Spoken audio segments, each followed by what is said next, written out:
നമസ്കാരം. നിത്യജ്യോതിഷത്തിലേക്ക് എല്ലാ മാന്യ പ്രേക്ഷകർക്കും സ്വാഗതം.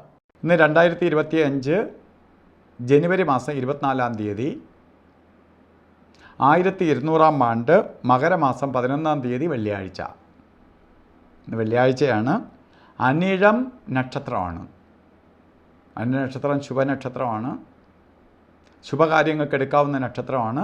ശുഭദിനമാണ് വെള്ളിയാഴ്ച.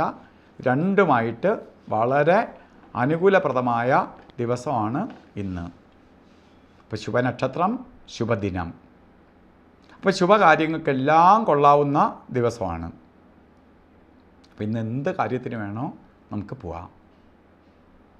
ഇറങ്ങുന്ന കാര്യങ്ങളെല്ലാം വിജയിക്കുന്ന ഒരു ദിവസവും കൂടിയാണ് ഇന്ന്. അപ്പോൾ നമുക്കിന്നൊന്നും അറച്ചു നിൽക്കേണ്ടതായിട്ടുള്ള ഒരു ദിവസമല്ല. ഇന്ന് മകരമാസത്തിലെ ബർത്ത്ഡേ വന്നിട്ടുള്ള അനിഴ നക്ഷത്രം ബർത്ത്ഡേ വന്നിട്ടുള്ളവർക്ക് ഒരു വർഷത്തെ ഫലത്തെയാണ് ചിന്തിക്കേണ്ടത്. വാർഷിക ഫലത്തെ ചിന്തിക്കുമ്പോൾ നിങ്ങൾക്ക് ഭാഗ്യദായകമായ ഒരു വർഷമാണ്. ഭാഗ്യദായകമായ ഒരു വർഷത്തെ പ്രദാനം ചെയ്തു തരും. ഭാഗ്യത്തെ തരുന്ന ഒരു വർഷമാണ്. സാമ്പത്തിക പുരോഗതിയെ തരുന്ന ഒരു വർഷമാണ്. ഇപ്പോൾ പലതരത്തിലുള്ള പുരോഗതിയും ഉയർച്ചയും ഉന്നതിയെയും പ്രദാനം ചെയ്യുന്ന ഒരു വർഷമാണ് നിങ്ങൾക്ക് പ്രദാനം ചെയ്തു തരുന്നത്. പ്രത്യേകിച്ച് വിവാഹം നടക്കാത്തവർക്ക് വിവാഹം, അതുപോലെ വിവാഹ ജീവിതത്തിൽ എന്തൊക്കെ പ്രോബ്ലംസുമായിട്ട് നിൽക്കുന്നവർക്ക് അതൊക്കെ പരിഹരിക്കപ്പെടും. ഭാര്യാഭർത്താക്കന്മാർ അകന്ന് നിൽക്കുന്നവർ, ജോലി ഭാഗം കൊണ്ടോ ദൂരോട്ട് മാറി നിൽക്കുന്നവർക്ക് ഭാര്യയും ഭർത്താവും ചേർന്ന് നിൽക്കാൻ അനുകൂലപ്രദമായ അവസ്ഥയുണ്ടാവും. അതുപോലെ കുടുംബത്തിൽ മക്കളുടെ മംഗല്യമൊക്കെ നടത്തി കൊടുക്കാൻ പറ്റാതിരിക്കുന്ന അനിഴ നക്ഷത്രക്കാർക്ക് ഈ ബർത്ത്ഡേ വന്നിട്ടുണ്ടെങ്കിൽ നിങ്ങൾക്ക് മക്കളുടെയൊക്കെ വിവാഹം നടത്തി കൊടുക്കാൻ സാധിക്കും. ഇങ്ങനെ വളരെ സന്തോഷപ്രദമായ അവസ്ഥകൾ ഉണ്ടാകുന്ന ഒരു വർഷമാണ്. അപ്പോൾ ഈ ഫലങ്ങൾ നമുക്ക് യഥാസമയത്ത് ലഭിക്കാൻ വേണ്ടി നമുക്ക് ദേവിയെ പ്രീതിപ്പെടുത്തണം. പെട്ടെന്ന് ഫലം കിട്ടാൻ വേണ്ടി ദേവീക്ഷേത്രത്തിൽ വെള്ളിയാഴ്ച ദിവസങ്ങളിൽ കുങ്കുമാർച്ചന, രക്തപുഷ്പാഞ്ജലി ഇവ നടത്തി ദേവിയെ പ്രീതിപ്പെടുത്തി ദോഷത്തിൻ്റെ കാഠിന്യം കുറച്ച് മുന്നോട്ട് പോകണം. അതുപോലെ ഇന്ന് ദിവസവും നമുക്ക് നല്ല ദിവസമാണെന്ന് ഞാൻ പറഞ്ഞു. ഓരോ കാര്യങ്ങൾക്ക് കൊള്ളാം. പക്ഷേ നിങ്ങൾ ഓരോ കാര്യത്തിനിറങ്ങുമ്പോൾ രാഹുകാലത്തിന് പ്രാധാന്യം കൊടുത്തുകൊണ്ട് പോകണം.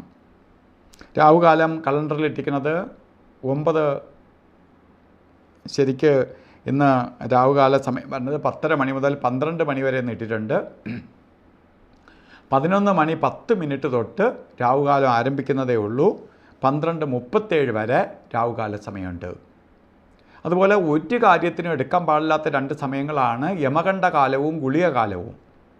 അതിലിന്ന് ഗുളികകാല സമയം വരുന്നത് 8:17 തൊട്ട് 9:44 വരെയും യമകണ്ഠ കാല സമയം വരുന്നത് 3:30 തൊട്ട് 4:56 വരെയും. ഈ സമയം ഒരു ശുഭകാര്യത്തിനും എടുക്കരുത്. നല്ല ദിവസമൊന്നും നല്ല സമയമെന്ന് ഞാൻ പറഞ്ഞെങ്കിൽ പോലും. അതുപോലെ ഓരോ കാര്യങ്ങൾക്ക് ശ്രദ്ധിക്കേണ്ട ഒരു സമയമാണ് അഭിജിത്ത് മുഹൂർത്തത്തിൻ്റെ സമയം. ഏറ്റവും ശുഭപ്രദമായ സമയം. കൊള്ളാത്ത ദിവസം പോലും ആ സമയം കൊള്ളാം. അപ്പം നല്ല ദിവസമാണെങ്കിൽ പറയാൻ പോണ്ട, ഇരട്ടി മധുരത്തെ തരും എന്ന് പറയും പോലെയാണ്. 12:13 തൊട്ട് 1 മണി 1 മിനിറ്റ് വരെ 48 മിനിറ്റ് നേരമാണ് അഭിജിത്ത് മുഹൂർത്ത സമയം.